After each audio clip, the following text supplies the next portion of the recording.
Welcome back in. It's another edition of Inside the Tornado. I'm Chris Mangrum, and today we're joined by our women's soccer coach, Paul Shaw. Paul, we appreciate you talking with us today. Thanks so much, Chris. Well, this year's team is considered probably your deepest team that you've had since you've been at King. Fill us in on that depth and how that has affected your coaching strategy this year. Yeah, thanks. That's such a good point. We've really established a pretty good roster. We've brought in 16 additions to the 17 that were returning from last year.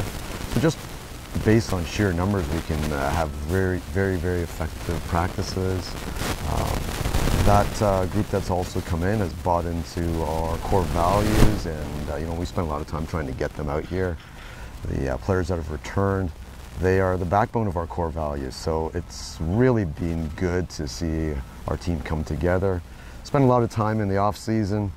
We got together a little cabin trip at the beginning of the year, and that really kicked us off into a really good frame of mind going into the season. And then, of course, being on the field.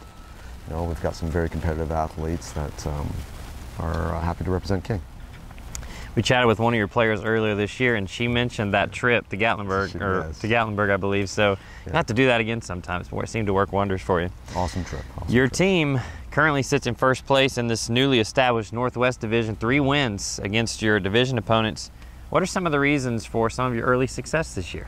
Yeah, it's interesting. The pods that Conference Carolina has maybe given us a romantic view of what we're doing. Yeah. The reality, though, is that we got a long way to go, and the out-of-pod games have been have been really competitive. And not to say like within the pod, it's very competitive as well. We've definitely had some good results in there, and within that we got a long ways to go. I mean, we've got Converse tomorrow, and then some return to Leeds McRae and Belmont Abbey the week after. And I know that they have now circled our name on the calendar quite nicely. But really, Chris, we got to really think about what's next for us, right? So the pod standings, the side, that actually really doesn't impact the playoffs. Sure. It's all about KPIs, and the next game is what's going to really affect us. Right. Yeah. Well, you've got several key contributors on this year's roster, as you've alluded to, but 2 players who stick out. Taylor Stubbs is top 5 in the conference in goals scored. Crystal Garcia is second in the conference in saves. What have these 2 seniors meant to your program? Those 2 seniors are huge, and there's a number of other seniors that have contributed considerably. I mean, to have Stubby get the goals that she's been able to, and you got to get the ball to her, right? Yep. And so there's a big team that goes along with that, whether it's in practice developing our style of play, to create those chances.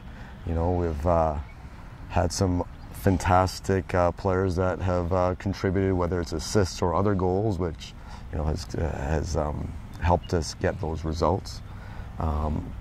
Chris in goal has been fantastic. I mean, what can you say about a goalkeeper that makes a couple of penalty saves at key moments, right?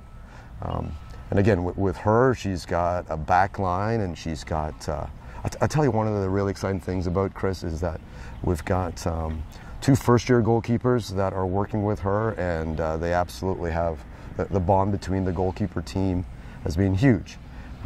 We've got 4 goalkeepers in our crew.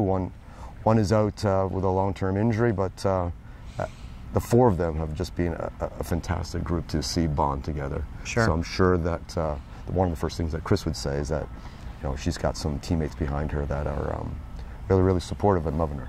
So.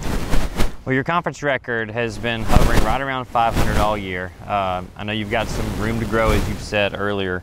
But as you prepare for the final push here, what's going to be the key for you guys to earn that berth in the conference tournament? What needs to go right for you guys? Well, I guess with every coach on campus and every coach in our conference will say, we got to stay healthy. Right? So that's obviously one of the key things. And we've got some players that are coming back today, actually. Okay. We've got practice happening in another 30 minutes here, and we've got a couple of players coming back from that. Good. The soccer schedule is such that you play, you spend a day recovering, then you spend a day preparing. So those days of recovery, huge. And if our players can buy into taking care of themselves, And then when they come to the practice environment, really focus in on the time that we have here today. That will be huge for us going forward. And then, of course, all we can do is just look for what's next. Next game, next one. That's right now, Chris, that's our philosophy. What's the next one? Next one. And we don't think beyond that. Well, up next, a good practice today, Coach. So that's right. Have a good one. That's right. Our women's soccer team is making a push to qualify for the conference tournament for the second time under Coach Shaw. So you can watch their games on the Conference Carolinas digital network and check out more information about their team at kingtornado.com. For Coach Shaw, I'm Chris. This has been Inside the Tornado, and we'll see you next time.